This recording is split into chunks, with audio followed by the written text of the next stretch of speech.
right. What the hell? We are back. I am back from vacation, everyone. Thank you for tuning in tonight. Three Witches Land for another special edition of 6 Feet Underground with Reaper, bringing you the best in underground band interviews, actor and director, independent horror films. And tonight, we've got a special treat for you. We have Miss LaShaunte Wade from Dark Creeds Productions. Yeah. Just coming off of a big success with a current horror show, a short called Let Them Eat.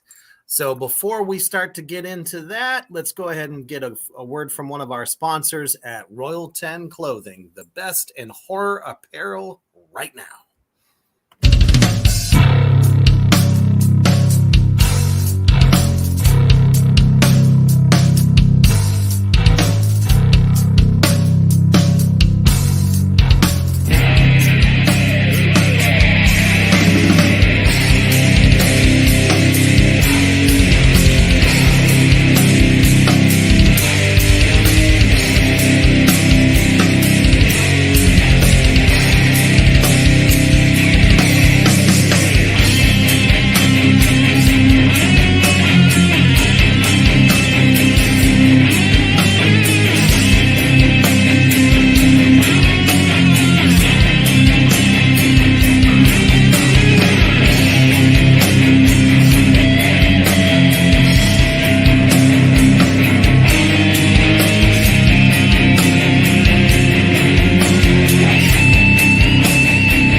Especially now that we are upon the next Hallmark holiday of Valentine's Day. If you're looking for a nice gift for a loved one or a special friend, check out royal10clothing.com. They got the best horror shirts and fresh designs.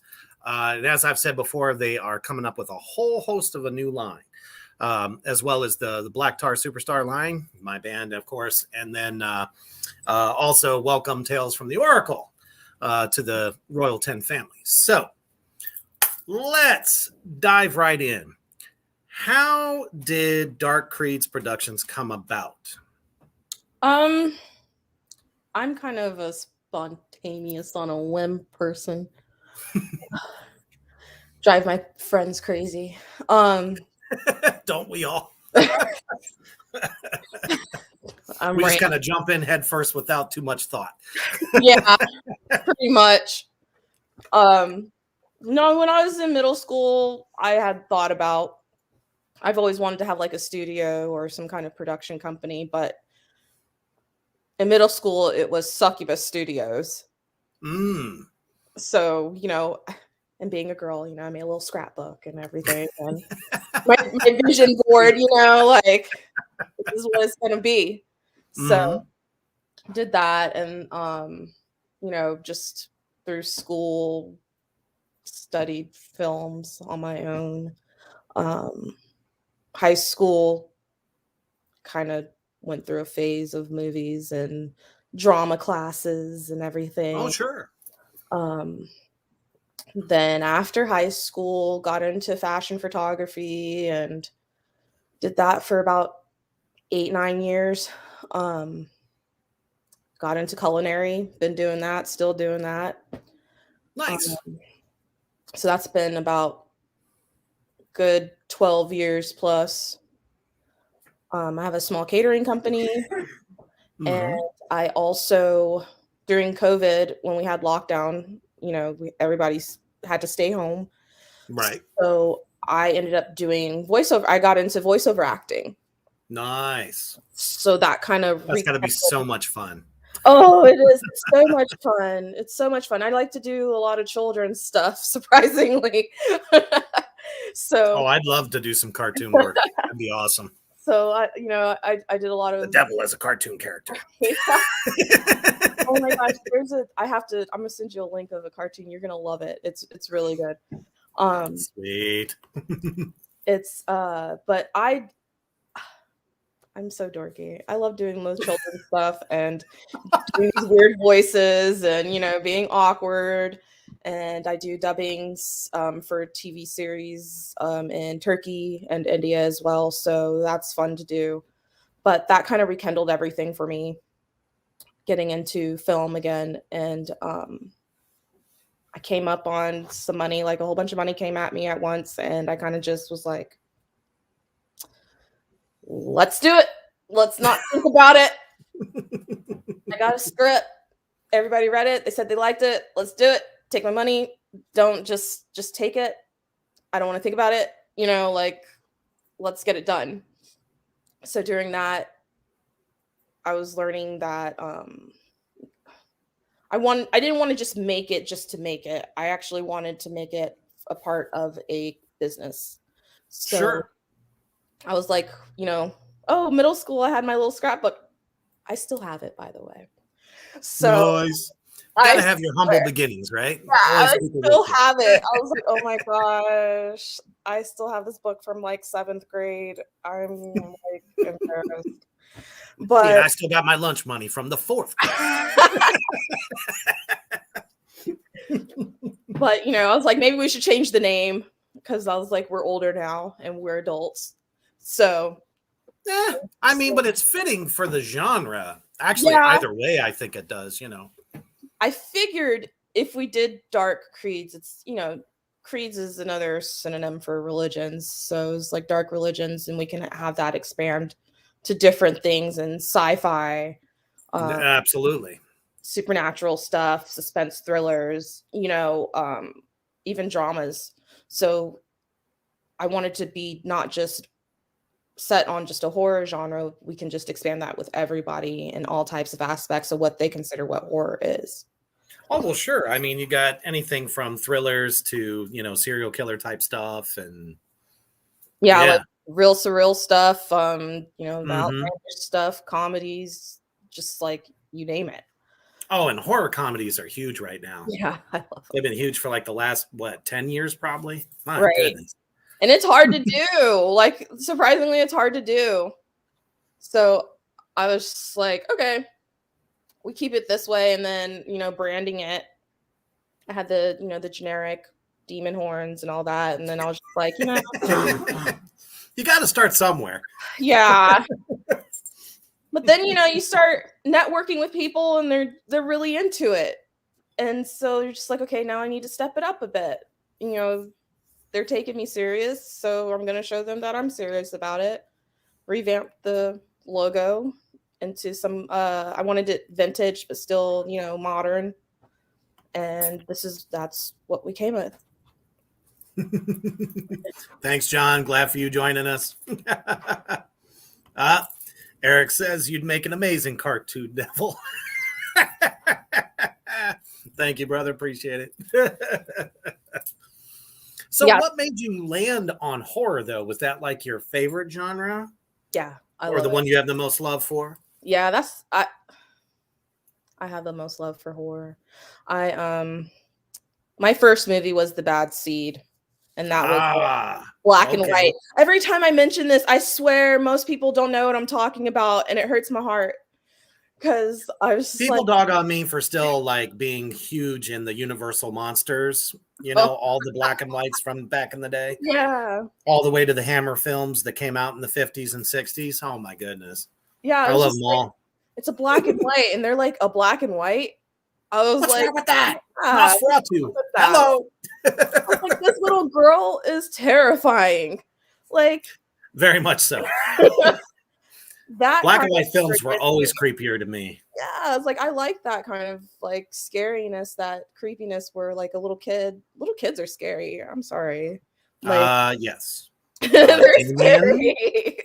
Especially when let's talk about Damien. Let's talk about some of the other ones. Right. What was it? The orphan? The orphan. Yeah, that one was a good one. That was a good little twist. Mm-hmm. Definitely. Lord. I was like, oh my gosh, can you imagine? Like, makes you think twice about having kids. Right. Like, oh my gosh. I was like, one and done. I got a 13-year-old. One and done. Right. I love him to death though. But yeah, just, I I wanted to build something where I'm in Atlanta, so there's a lot of up and coming filmmakers and writers, DPs, all that. So I'm trying to build a community down here where we can bring in kids that are at SCAD and bring them on set and have them learn set etiquette, and just learn in general how to operate and function on a film set. We do heavy special effects, practical special effects, riggings.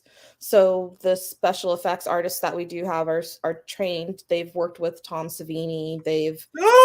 Yeah.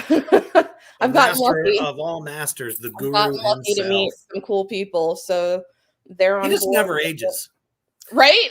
I was like, you look at him right now. He looks like he did, 30 fucking years ago. I'm like, what is your secret? Did you make a pact or something like that? Are you a vampire? Tell us the truth. Him, Morgan Freeman. Oh yeah, and Cher. I swear Cher's a vampire. I will say that till my last breath. She is a fucking vampire because there's no way at all. Like, how do they look the same? No plastic surgeon is that good. Yeah. So yeah, that's just like crazy. I was just saying, like yesterday, I was walking up like 6 steps and I was out of breath. I was like, I need to do something about my life. Like, we need to think about this. Back to the woodshed. Right. But yeah, to just bring kids in, learn, experience. Like I said, that's good because that's something the industry definitely needs is competent people, behind the scenes working. Right. And I feel like I also, even with every shoot that we do, I include crew, all of crew, the cast when we do our read-throughs. Like I set folders for each project and everybody's invited into this folder so they can see everything that's going on within the production, and I keep in touch with everybody so they know what's going on. So by the time we get ready to get on set, we're rolling and we're ripping. There's no confusion of what's going on. There's no, bickering back and forth of, oh, we should do this, we should do that. Everybody already knows what needs to be done. Everybody knows what the accomplished looks are supposed to be. So I feel like if we have that already instilled in the company as far as organization and everything, then we're good to go. Oh, dude, yeah. We need to find where that is then. Right. We miss you, Betty. Right. I miss her. She's up there drinking amongst the gods. I was like, she's about to outlive everybody, man. Phenomenal. Man. All right. So you just kind of jumped right into it. It looks here. You've been in the entertainment business since 2006, but you established the Dark Creeds in 2021. Yeah. So relatively new. Congrats. Yeah. First project out of the gate, and you're already kicking ass and taking names. Yeah. That's really what it's about. When you got a really good cast, storyline, and, just great filming. Of course, we're talking about Let Them Eat, which we're actually going to show you the trailer for in a little while. So how was that process, trying to find the right people for this horror short? I go off of my gut feeling. I just, I asked for their reels and I just go off of their reels, to be honest. Okay. I see a lot of different ranges. Like I try not to typecast my characters. Like I don't want a specific ethnicity. I'm not looking at that because I feel like I'll box myself in. So most of the stuff that I write is open. I go off of personality on the camera, their body movements, emotion. That's key. Big time. Because most of the things that I write is very emotive, and there's a lot of different emotions going on in a short amount of time. So I need to know that they have that range. With Let Them Eat, there are a few people that submitted stuff that didn't have reels, so I sent them a monologue and had them read it, went back and forth a few times, and then, after 3 times, I'm just like, okay, I don't think. Yeah, right. Yeah. Is this person going to be able to remember their lines Right. and know where they're at and play Take off the direction and actually listen to what I'm saying and not repeat the same. Yeah. I mean, everybody wants to be a fucking actor, but they can't take direction. Like they think like they know it all. Yeah. It's like, if that was true, Hollywood would be knocking down your door. I would be paying tickets to see you on the big screen. Right. I don't know. I have so much love for independent horror films. I think it's almost better, to be in this part of the industry than it is the independent. Independent movies are getting more acknowledgement now, which is awesome. Yeah, more than it ever has. Yeah, thank you, COVID. It was a blessing in disguise for all of the entertainment industry, in my opinion. Right. Yeah, seriously. Like, no joke. That also gave people that kind of challenge to be more creative as well. Especially during lockdown. It's like, how are we going to make movies? Right. During lockdown. So you got to see people improvise and be really creative with their talents. And I think that's awesome, which actually I was reading that the Oscars are now trying to find ways to include more independent movies into their categories and fucking time, those tight asses. And try to be more relevant, because now they're trying to figure out, because now the Oscars and the Emmys and all that stuff aren't, the thing anymore. So they're trying to be more relevant and stay with the times. And I'm just like, well, fuck about time. Like, what's that should have been a thing anyway. Still got their heads up ET's ass, Yeah. I totally forgot about them. Man.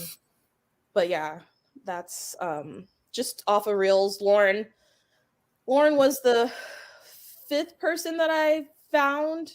Like, I find them. I look for them. I'll post a casting, but for the most part, I'll look.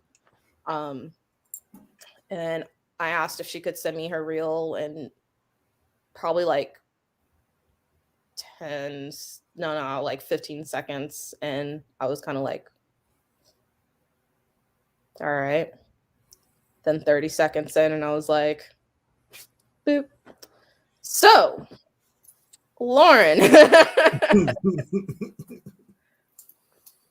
Yeah, she definitely delivers the role really well. She's fucking awesome. Mm-hmm. She's fucking awesome. I was like, she's it. She's my Megan. I was just so excited. Like, my stomach was hurting. So I was just like, yeah, she's it. And then, I got little goosebumps. And then Roman came in and saved the day also. Because I was just like, Roman, I can't find anybody. I found him on accident. That's how it happens sometimes. Like, through a friend of a friend of a friend. And I was just like, dude, this is what's happening. I can't find anybody because Lauren's tall. Mm-hmm. So I was just like, I can't find anyone to match her height, let alone the same energy she's providing.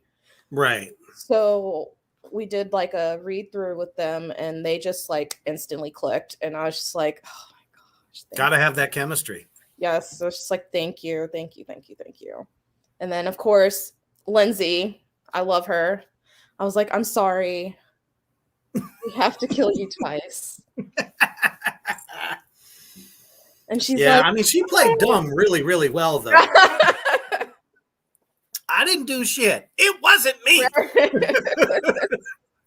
I don't want your raggedy ass husband. And it's funny, she's actually like a comedy actor. So I was just like, oh, no kidding. Yeah, she's a comedy actor. So her reel that she sent me was like a comedy reel, and I was dying. Yeah. And I was just like, I have to have you in this. I was like, this is kind of a serious thing, but I need you. Mm-hmm. I was like, I don't want it to be too like intense. So she was like our little comic relief a little bit, and Roman was the little comic relief as well.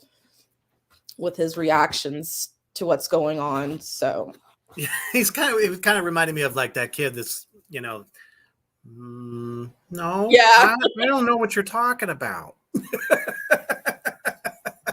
yeah. So I was just like, I hope everybody kind of sees the slight funniness in it that I was trying to convey. I didn't want it to be too funny to where it came off cheesy, but I just wanted it to Right. have just that little sarcasm, comic relief in there.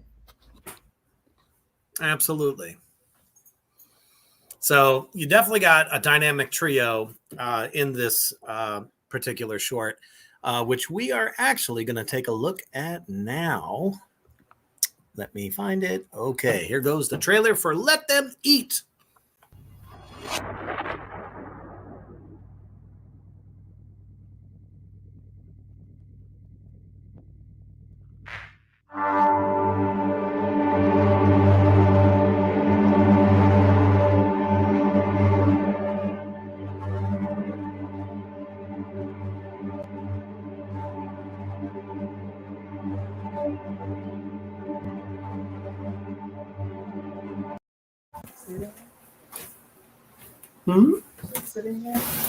All right.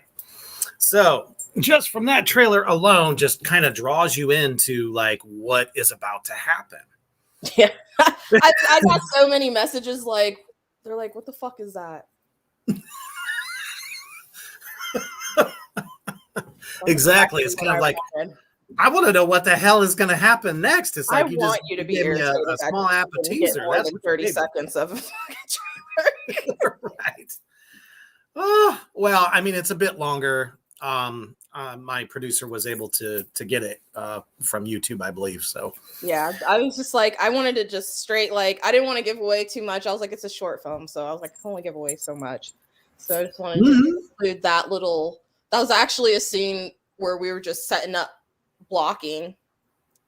So we were pretending she was like setting up the plate area right there, and we were just had him roll while we were pretending like we were blocking everything in that scene. And I was just like, I like that little clip right there. So I just pieced it's so good there real quick. You know, I mean, my first thought was, okay, this could be like a Last Supper idea. Right. You know, where they end up becoming the main course somehow. But was pleasantly surprised. That was pretty awesome. Now, I don't want to give away too much because my favorite's the ending. Oh yeah, the ending was bar none the best. I just don't want to give too much away. Right. You know, I'll let you do that if you want to do that. I want all of everybody out there in Three Witches Land to make sure that they go and watch it. Yes, for sure. My goodness.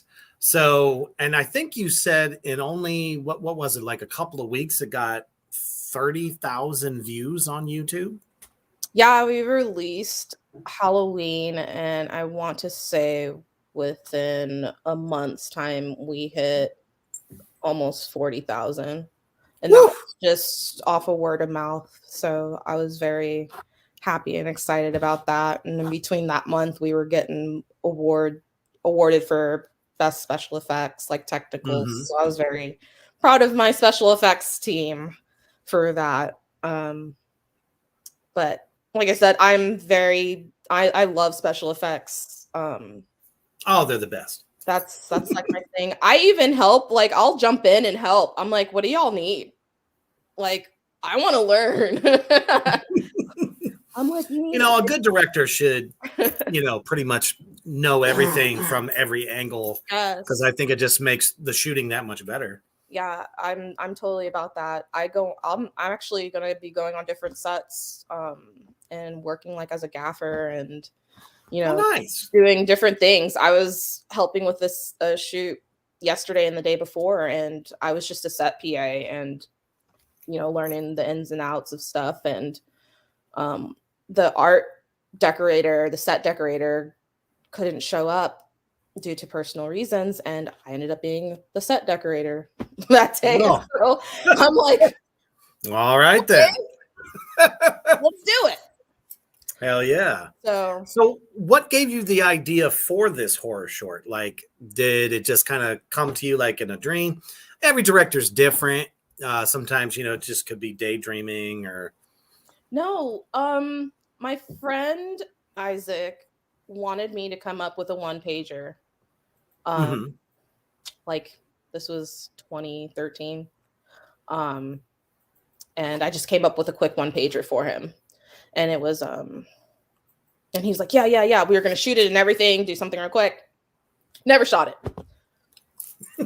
So it got put on the back burner. Yeah. How many times do we do Never shot it.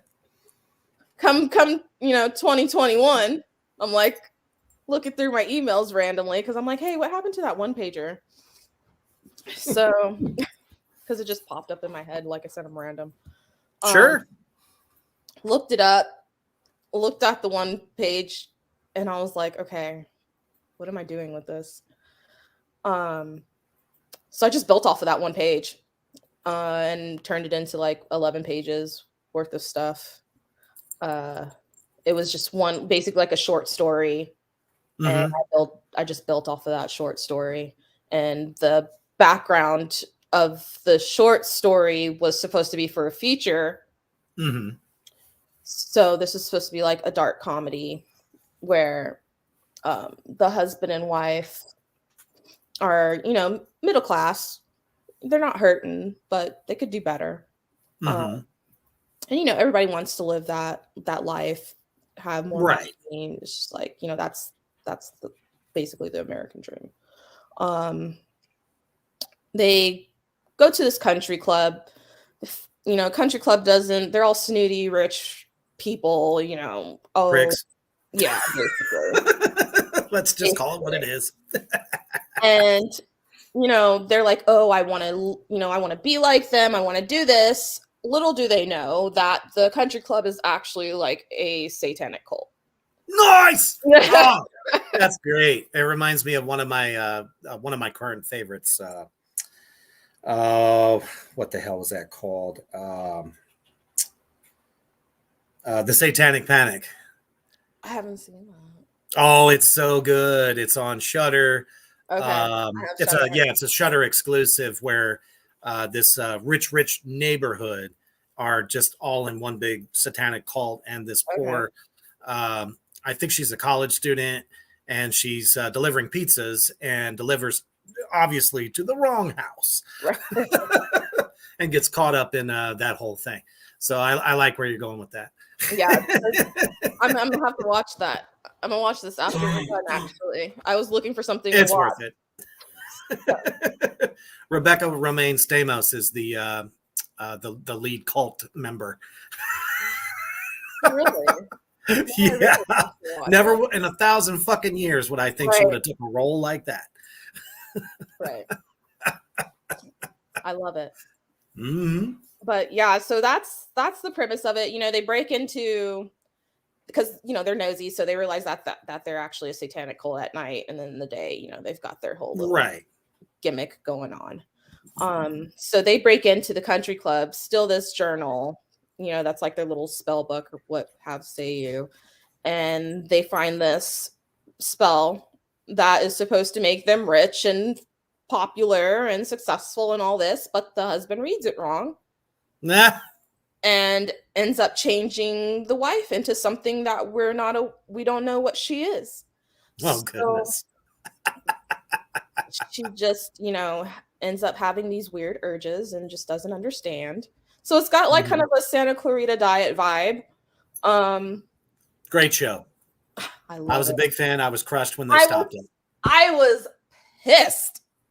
Oh, fuck yeah. It was like the way they ended Dexter. I was really pissed at that. Oh, yeah.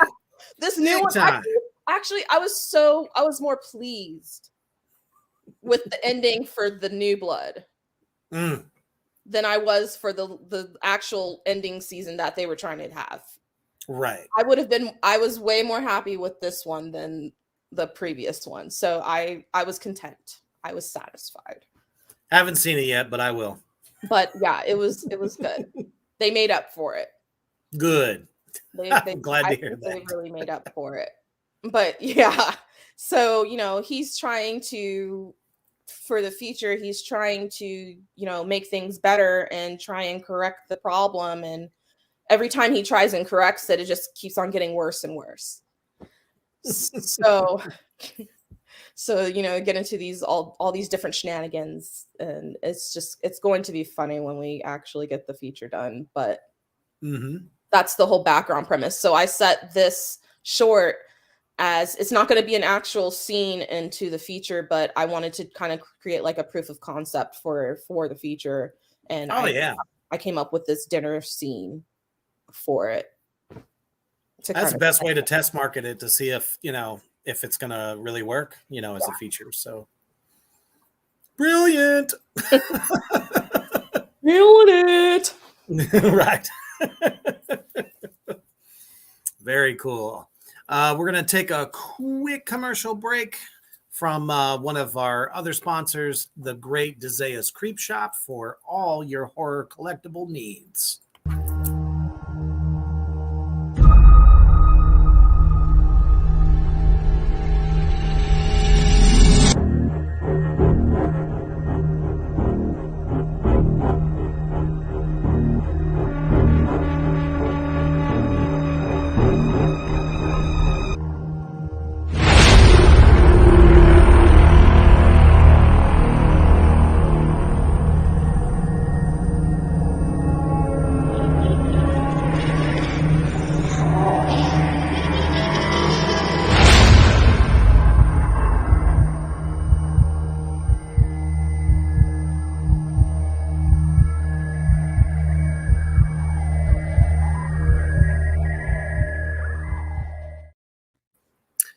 Also, since we are in Valentine's Day season, if you're looking for some horror collectibles all the way to apparel, Desaia's Creep Shop has it all on Etsy.com. I think we also included the Valentine's Day t-shirt design in that particular segment. So if you're looking for something for your sweetheart, that is definitely something cool to give that person. She hand makes all of those creepy ass dolls. I wanted to know. I was like, I want the dolls. She hand makes each one of them, and they are creepy as fuck. As a matter of fact, I think this week she's sending us some samples of some of the stuff that's on her shop, so I'll be able to debut on the show. So if you love those types of things like we do, as the house here is decked out in nothing but horror, definitely something from Desaia's Creep Shop is definitely for you. All right. We are back with LaShaunte Wade talking about Dark Creeds Productions, Let Them Eat horror short, and just a phenomenal thing. I remember we were talking about before we went on live. You were just really kind of surprised that you got nominated for a bunch of different things, including best first director? Yeah, they have. What kind of a fucking category is that? First, I was like, you know what? I'm just going to try it out. It's be like, here, just give it to me. Give it to me. First time filmmaker, first time female filmmaker, first time female director, and then first time just director. So I was just like, I submitted to those just to see if I was actually doing something right, I guess. Right. Was that the first film festival that you applied to? Yeah. Okay. Yeah. So once we got that first win, actually that first festival we submitted to, we won all 3 categories, I think it was. So I was just like, and it just it blew my mind, because I'm like, this is horror.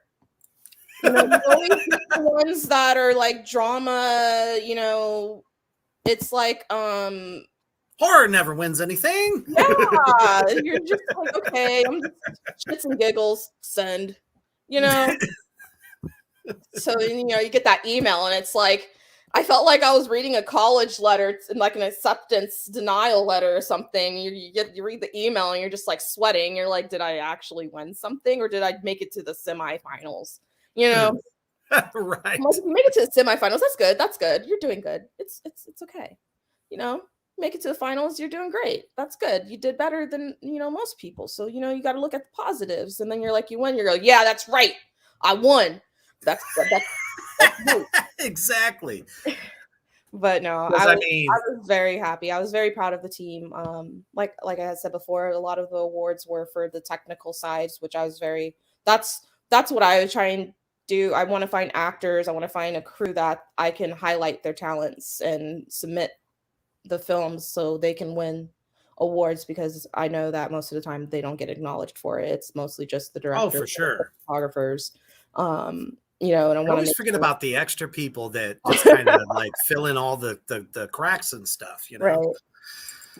It's like everybody's important. Everybody. It's a team effort. It's a family. One team, one dream. That's right.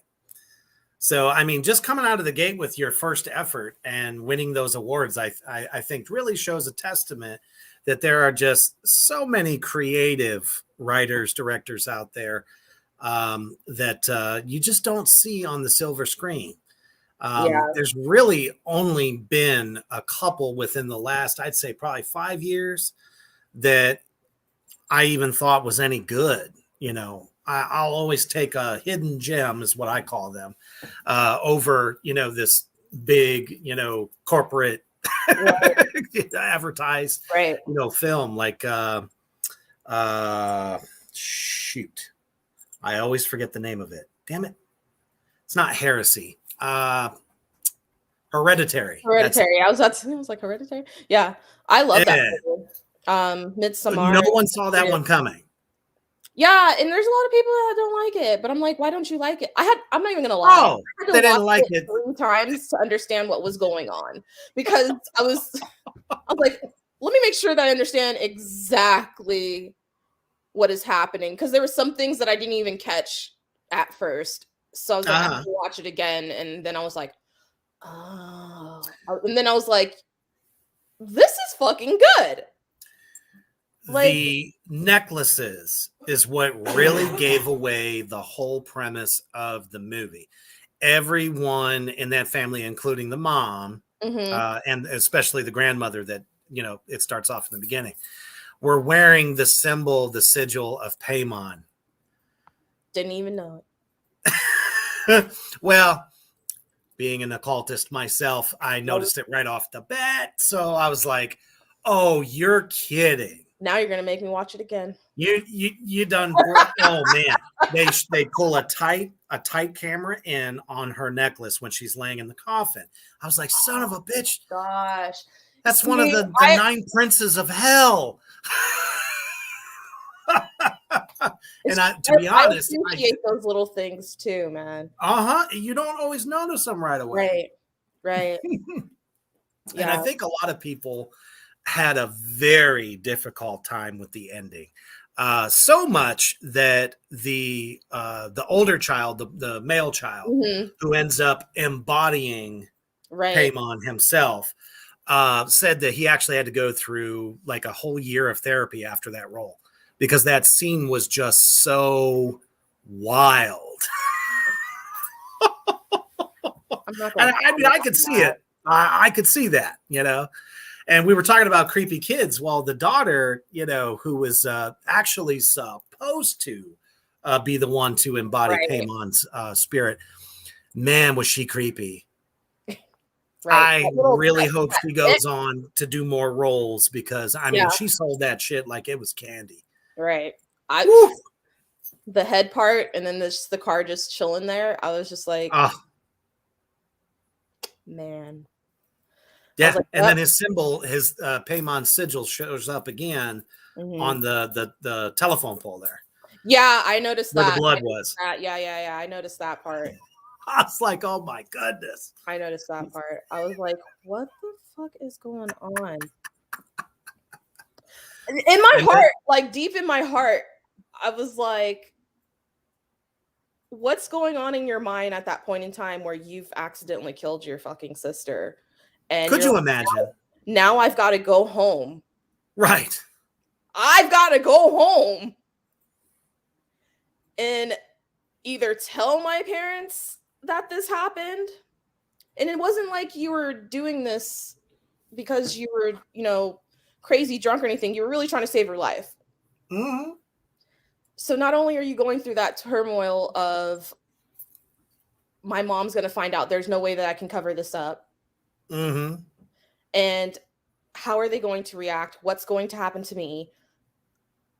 Are they going to charge me with murder? Are they going to lock me up? Am I going to get murdered? It's just like, as a are they going to disown me? Right. Like, as a teenager, what emotions? There's so many emotions going on at that time, and I felt that. Oh, for sure. I felt and the actor sold it too. Oh yeah, he sold it really well. He did. Tony sold it. Like, she sold that character to the T. She did so great with that character. Oh yeah. To that blood curdling scream in the morning. Like, I would have just broke down. I'm not even gonna lie, I cried when I heard her screaming, because I, just as a parent myself, like, I was just like, oh my God. Right. Like, I could never imagine. Hurt. Right. Like, I felt that hurt. And then the table scene where she's yelling, that scene was my scene. That part right there. And I was just like, yes, I felt that. Mm-hmm. It's just like, this is so good. And I was just like, how can people not see that this movie is good? Don't see it as a horror. Just see the whole, see the whole picture. See the whole picture of it, because this is good. Like, this is gold. Everybody hates Midsommar. Oh, I was just about to bring that one up. Everybody hates it. Everybody in the world can't take that movie. I even had trouble with it a little bit myself, but I watched it. I was a little bit confused, but at the same time, I kind of, you know how you're confused, but you understand it, but you're just like, do I really understand? Mm-hmm. But well, I mean, it was predicated on, Viking rituals, right, of the Norse path. So, I mean, they just kind of, what they were doing, and I did some digging on it, because I'm like, there's got to be a reason that they chose this as their topic. And apparently in some areas of the world over there, there are legit cults that are just like that. Nice. So that's kind of where they took the premise for it. I'm like, terrifying. I mean, it doesn't surprise me no more than it surprises me. But the fact that you would be able to just waltz into, first of all, we're in the middle of a field. Right. In the middle of nowhere. I don't think that's the Norway that they wanted to see. Right. I'm ready for the girl, right? I was like, it's going to be great. A dick. I was like, you know what? He deserves to be in that fucking hut. Right. He was a dick the whole time, not listening to what she was saying or how she was feeling. You are not understanding what is going on. She has a whole community supporting her right now. That's right. She doesn't even know. And you've been with her. And you're not supporting her like that. It's all fun and games until somebody gets their skin ripped off. Right. But yeah, I loved just the whole, I feel like most people that don't like those movies don't understand the underlying feelings and the situations, because they're putting people in real life situations as far as relationships goes and situations, right. And you're not focusing on that part. You're focusing on the tribulations of how they're being treated or how the punishments are, and they're like, no, that's not realistic. It could not be. Okay. You don't think that somebody's faith is that I was deep? Like, can we not go back in time where they had torture chambers and all these weird torture devices? I went to a museum that was just specifically for torture devices. And was it over in England? No, it was here in the US somewhere. I'm a military brat, so I forgot where. It was when I was a little bit younger. I can't remember where we were at. It was a museum. No kidding. Yeah, it wasn't huge, but you go down, it was creepy as fuck. I like kind of like went in, went out because I was just like, what? Oh, that's cool. Like, I know. Well, as a kid, I'm sure it's probably a Yeah. bit of a shocker. But you're just like, these people are fucking crazy. Like, people used to have to stand up all hours of the day with like these sharp spikes in their faces and all over their bodies, and you're just like, that's terrible. Who came up with that idea? Like, oh, the Iron Maiden was a motherfucker, man. yeah. Oh my goodness. Or the witch torture devices. Those were the worst. Those ones were, those are the worst. That's terrible. That's like the worst. But yeah, it's just like, I don't understand how people don't think some of this stuff is not realistic. Like, it's in a museum for a reason. Right. I'm just glad I'm not one of those people that was in that situation. Exactly.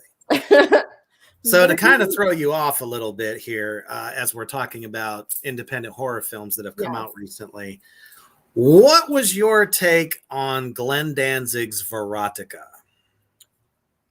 Or did you actually get a chance to see it? I didn't. Oh my goodness. It was by far one of the most... What's it called? It's called Verotica. And it's based off of his comic book line that he was doing while doing, the band Danzig. He was the former lead singer of the Misfits, Sam Hain, and then obviously Danzig is his current band for the last 30 years. Yeah. But he finally made his director debut with this like looks pretty as fuck. I forget what the hell it's an anthology. So there's like 3 different stories within one film. Okay. Obviously. And it's, like I said, based on 3 of his different comic book characters. And this is on Shudder also? It is. Yes. Oh, I'm about to jam down tonight. Well, you'll have to let me know what you think, because the critics tore it apart. I have never seen a film get that much hate. Really? Why though? Just said it was cheesy, it was horrible, and I mean, if that's what does everything have to be a masterpiece though? Right. And did you actually look into what the comics were? Oh, that part. There's a reason for why it was 18 and over, and the the subject matter. But actually, I thought it was pretty well done. And he has skills right now. It looks beautiful. Of course, Rotten Tomatoes gave it just awful. IMDb gave it 1.9 out of 10. We really listen to Rotten Tomatoes. Do we? The thing is, right. A lot of us, we're huge fans of the 70s horror genre, because during that time, that was when the films that didn't make it to the big screen, they were able to take all kinds of chances with content and storylines. And, Glenn was will always be the Argento fan, all that type of stuff. So it's no wonder that his film kind of came out in that fashion. So it's like, I mean, what were you expecting? Right. So if you do get a chance to see it, please do. I'm gonna watch it. I get so baffled by like people reviewing stuff and they want it to be specifically this. Not everything has to be like this. Not everything has to be like that. We have all these different genres for a reason. Exactly. Like, why? Oh, I don't like it, so it's trash. So you guys shouldn't see it because I said so. Right. Okay. Oh boy, my IMDb credits probably just went down the tubes. Mine too. I'll join you. Bastards. I'll join you. I loved reading my comments on YouTube. I read every comment on YouTube. And what was your favorite? Can I pull it up? It could be the worst one, or it could just be the best one that like somebody gave you. Although I'm sure there's probably a couple in there that are like a lot of the comments were of Lauren, you know, raving about Lauren, and then of Rosie, of course, because she's got booty. So, you know, people are just so fucking superficial. Bitches, watch the film. Right. Not just the booty. The booty is, you're never going to have it. So just pay attention to the fucking acting. Right. Gosh. Exactly. It infuriates them up enough so they wouldn't focus on that. Right. It's like, what the fuck? There's more substance to a film than just what they fucking look like. My favorite one is... Oh, boy. I can't wait. For God so loved the world that he gave his one and only Son, that whoever believes in him shall not perish but have eternal life. John 3:16. Dear brothers and sisters, the wages on our sins, which is death, has been paid by our Savior Jesus. Through Jesus, who is the Son of God, through him. I was like, I got a whole scripture. Oh my God. I got a whole 3 There's scriptures. Always 1 or 2. I got 3 scriptures. That one was my favorite. I hearted it. I was like, thank you for that. And then gold. Loved it. And then there's another guy who just hated it. He said, that shit ass homie, no scary at all.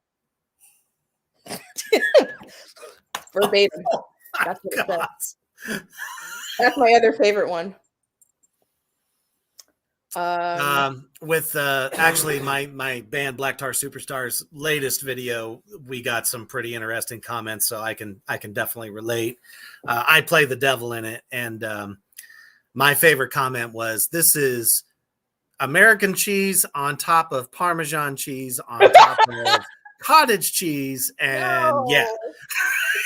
So I would have loved it if, you know, somebody would have tried to give me scripture, because I know their fucking book better than they do. It's like people just have just like, oh my gosh, I'm dead. I'm dead. I don't know what to say after that. Yeah, I was like, it wasn't even like bad to where I was like, dang, they scriptured me. Like, you know, when it's like, do they just bad? They just like, sit there and wait for something to come onto YouTube so they could just inject their philosophy. I feel like they do that.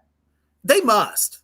I feel and like they just love to try to, you know, rain some sunshine. My goodness. But for the most part, all the comments were very positive, but there's just like a couple of ones that were just like, yeah, this is boring. This is ass. I'm like, I'm glad that you think that it's ass. Well, you know, and it's the haters that just they fuel us to do better. That's all. And, right. And they're like, oh, this vampire sucks. I'm like, she's not a vampire. No, she wasn't. You missed the whole fucking point. What the hell? That's when I know that they weren't listening. They missed all of her lines. Everything. Like, they missed everything. I always, when I tell them when they watch it, like my friends, I was like, when you watch it, just listen. Right. I was like, there's nothing in that house that's going to distract you. It was a beautiful location, too. An expensive location. That gave me a heart attack both days. Oh, boy. That house was so clean and pristine and just... You were afraid to probably have one drop of anything hit the floor. I was like, hey, guys, don't touch the walls. No walls. No smoking. Don't even fucking fart in there. Right. I'm going to turn this back to these people. So just like, everybody's like, this house is white. I'm like, I know. So we literally put like all this stuff on the floor. We had everything set up upstairs for like wardrobe and everything. So we had like little cardboard mats and stuff all on the carpet and everything. It was so funny. And then we were like, yeah, what about the blood effects that we're doing? And we literally at the table, we had like a little mini house.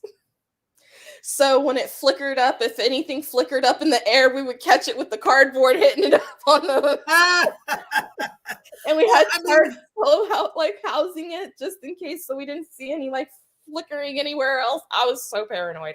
I was like, I don't know why a house like that they would want the walls white in the first place. I don't know.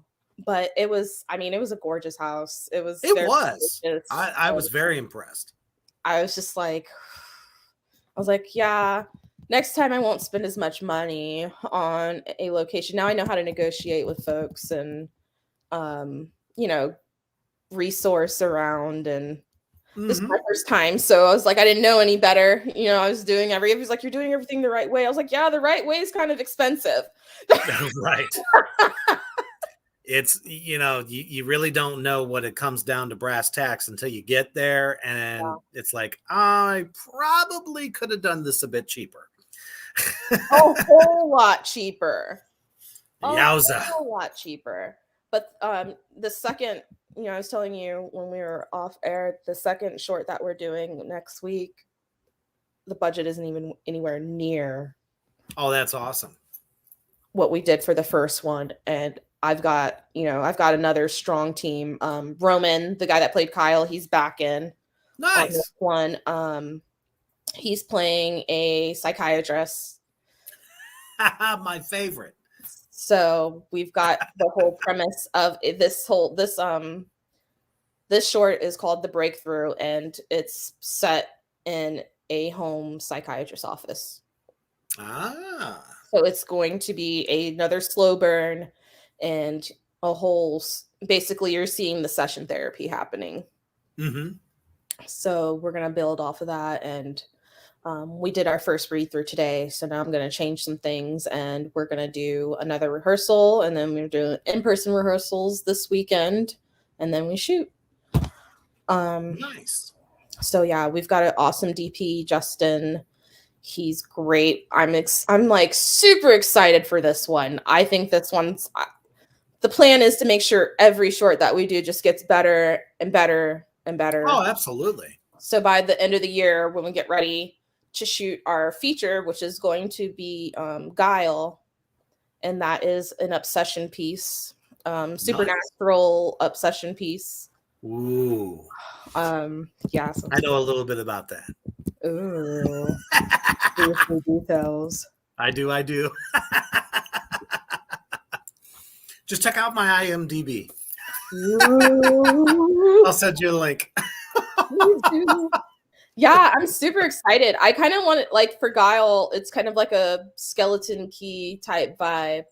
I actually enjoyed that film. There was a lot of people. Everybody crashed on that one too. They did. They really did shit on that one. Really and good. I kind of liked I was surprised. Story. I was surprised by Kate Hudson. Mm-hmm. She did really good. Like, I thought so. I thought it was great. I loved the ending. And it had a great twist. Yes. I was rooting though. I was rooting for her, man. I was like, oh damn. I love me a good ghost story. Yeah. I really thought that was good. Yeah, I really appreciated that one. But yeah, it's got that kind of vibe to it. So now I'm getting to the point like where I'm doing like we've got all these shorts lined up throughout the year now. And I'm trying to see if I can somehow connect all of them together in a way. Now that would be kind of cool. That's not not an unheard of concept. Yeah. Actually, yeah. I think that's something that probably with, like the symmetry that you got going on thus far, you might be able to tie those in pretty well. Yeah. So I'm trying to, figure out how I can do that if I want to go that route. And if I'm going to connect them, am I going to connect them through a, universe timeline type connection? Oh, for sure. Focusing on a theme around it, or am I going to just connect it through certain props that are in each of the movies? Then now that would be really cool because then people would really have to look for it. Yeah. which means they'll actually pay attention to the Right. entire production. Right. Now you got to I like watch little it. Easter treats like that. That's cool. Yeah, like how they did like Annabelle with all the conjurings and all that stuff, like how they include all that stuff in there. I like that. So that's I like The what Conjuring better than I do Annabelle, just saying. I just watched Annabelle was not Creation. believable. Annabelle Creation. Did you watch it? Did. Yeah. No good. I have so many questions. They do leave a lot out. I will definitely say that. Yeah, like one, how did the demon find the little girl? Right. Where did They the never demon come actually from? fully explain that. Where did he come from?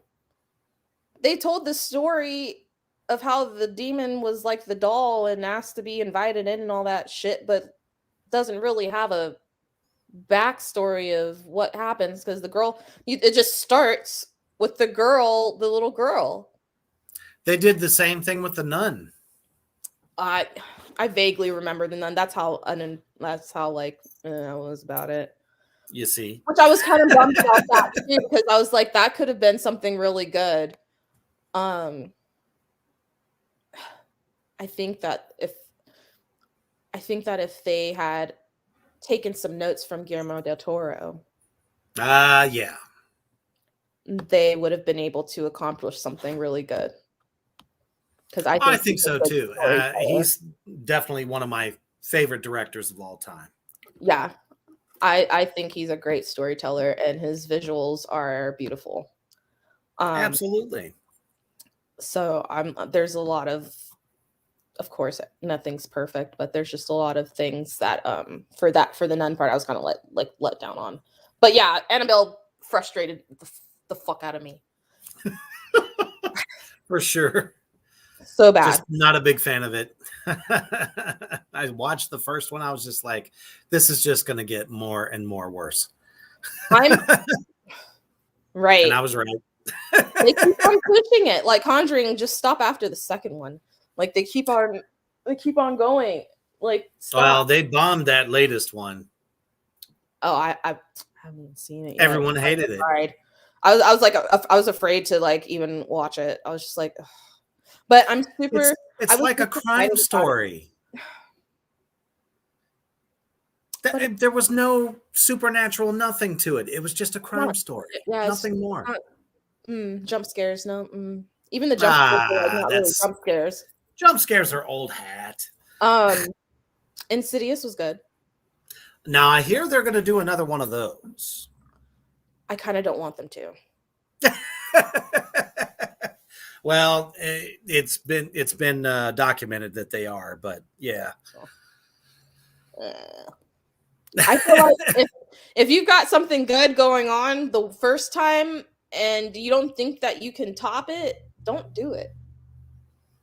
Well, either they think they can top it, or they just, well, what if we do this and then see what happens? And then you flop and you're like, well, fuck. Maybe right. We just lost our ass. We lost money. Right. I can't. But it's out there. I'd rather just not make it. Right. I mean, that makes perfect sense. Don't ruin a good legacy. Yes, exactly. But yeah, I'm looking forward to this new year. Like I said, I've been a chef over 12 years. I'm getting old. I'm not getting any younger. Let's be real. I'm tired.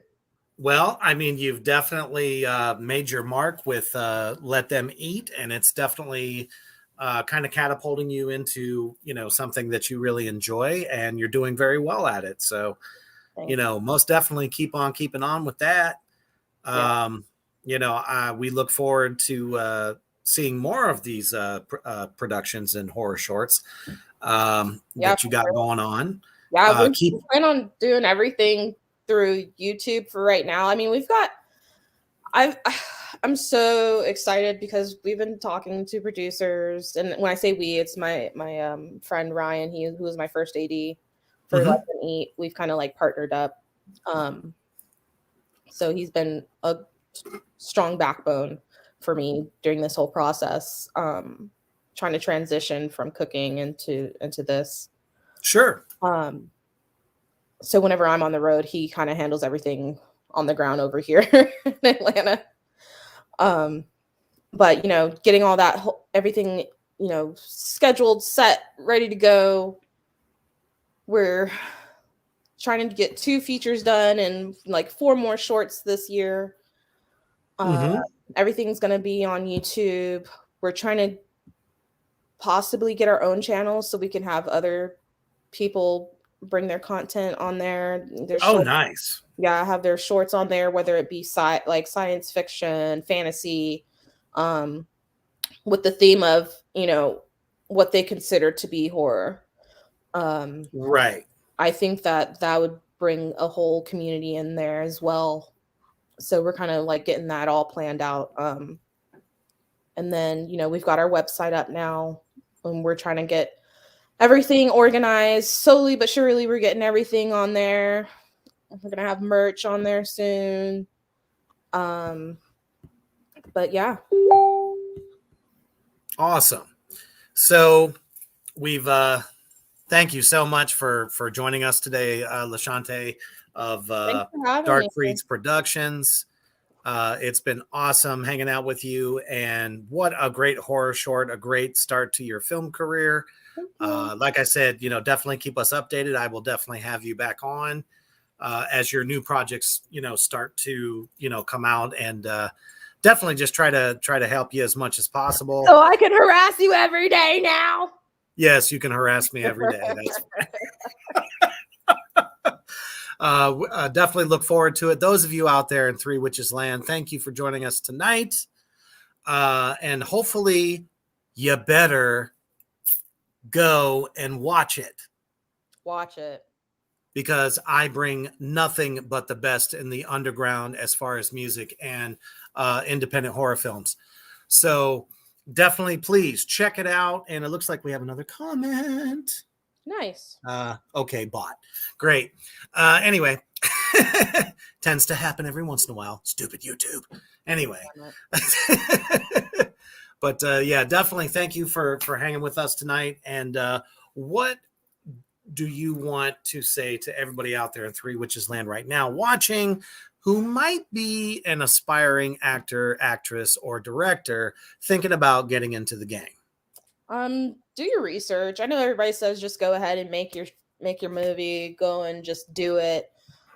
For me, I personally just can't do it. I have to plan it all out. I have to make sure things right, because I feel like that's a reflection on you. Yeah, most of us don't have that luxury of having the resources to get the proper things. But I feel like if you just wait, or if you even talk to people and just be honest with them, like I'm honest with everybody. I'm like, look, I don't have the funds to do a crazy amount of things, but you know, if you work with me, you know, I'll make sure that I try my best to make sure that we have a good product. You know, for special effects, I buy the prosthetics. Make sure that they get what they need. Give me a list of what you need and I'll get it for you. That way they won't have to worry about that. You know, it's just like those little things, like, you know, if my DP needs a lens that we have to rent, I'll go and rent that lens. I'll go and do whatever I need to do to make sure that they're successful. A director that cares. Holy shit. Imagine that. I care. Might be the mama bear in me. It's not necessarily a bad thing when it comes to, you know, making films, for sure. No, I just, like I said, one team, one dream, man. And then it's just like that whole, I think me being in the fashion photography area, like of my career when I was younger, just having a mood board just works for me. Having that folder with everything in it, from special effects to what we're using for special effects to, you know, hair and makeup looks that we're going to do, down to the clothes. Like I'll have them come to the house. I buy the clothes. I style them. So they come to the house. We do fittings and everything. If it doesn't fit, I send it back. I buy another size. We try it on again. Sometimes we'll get it adjusted. But I make sure that everybody feels like they're important. Even the newer actors, they're like, oh, well, we normally, they normally just give them oversized clothes. And then, they've got the clamps where they tighten them back, to make themselves like, nope, I need sizes, measurements, all that stuff, because I buy everything. We don't have any rental clothing or anything like that. These are specifically for you. They get to keep the clothes. So I try and make sure that everybody benefits on set. Just be prepared, take your time, don't rush it.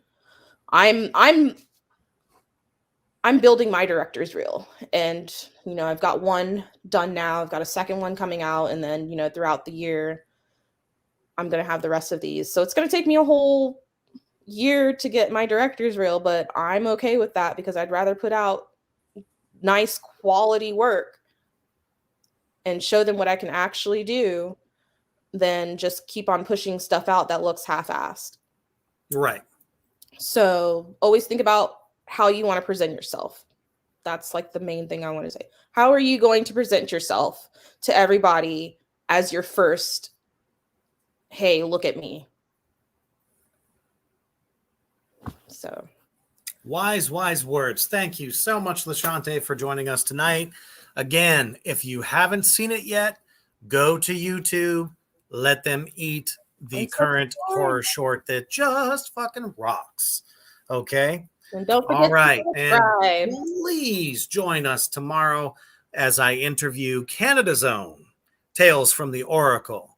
They are a kind of a black metal band, and they definitely are a whole hell of a lot of fun at 6 p.m. CST tomorrow night. So please tune in for that. And as always, stay heavy.